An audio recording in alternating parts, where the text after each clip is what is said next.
ಮೀನಾ ಅಂತೇಳಿ, ಭೋಗಾದಿ ಆಶಾ ಕಾರ್ಯಕರ್ತೆ. ರಾಷ್ಟ್ರೀಯ ಕಾರ್ಯಕ್ರಮ ಪಲ್ಸ್ ಪೋಲಿಯೋ ಕಾರ್ಯಕ್ರಮ ಇರೋದ್ರಿಂದ ಭೋಗಾದಿ ಏರಿಯಾದಲ್ಲಿ ಪಶು ವೈದ್ಯ ಶಾಲೆಯಲ್ಲಿ ಬೂತ್ ಇದೆ. ಅಲ್ಲಿ ಮಕ್ಕಳಿಗೆ 0 ಇಂದ 5 ವರ್ಷದ ಮಕ್ಕಳನ್ನ ಕರೆದು ಲಸಿಕೆ ಹಾಕ್ತಿವಿ. ಬೆಳಿಗ್ಗೆ 8 ರಿಂದ ಸಂಜೆ 5 ಗಂಟೆ ತನಕ ಹಾಕ್ತಾ ಇದೀವಿ. ಟೈಮಿಂಗ್ಸ್ ಬೆಳಿಗ್ಗೆ 8 ರಿಂದ ಸಂಜೆ 5 ತನಕ. ಭೋಗಾದಿ ಗ್ರಾಮದಲ್ಲಿ 5 ಬೂತ್ ಇದೆ. ಭೋಗಾದಿ ಗವರ್ಮೆಂಟ್ ಶಾಲೆಯಲ್ಲಿ ಇದೆ, ಮತ್ತೆ ಬಸವೇಶ್ವರ ನಗರ ವೆಟರ್ನರಿ ಬೂತ್ ಇದೆ, ನಮ್ಮ ಕ್ಲಿನಿಕ್ ಅಲ್ಲಿ ಇದೆ, ಮತ್ತೆ ಸಾಯಿ ಸರಸ್ವತಿ ಸ್ಕೂಲ್ ಹತ್ರ ಒಂದು ಬೂತ್ ಇದೆ, ರಾಜರಾಜೇಶ್ವರಿ ನಗರ ಒಂದು, ರಾಜಾಜಿ ನಗರ ಒಂದು.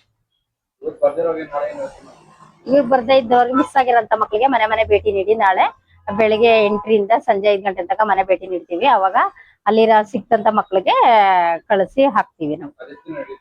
ಅದು 3 ದಿನ ನಡೀತದೆ. 3 ದಿನ 21, 22, 23, 24.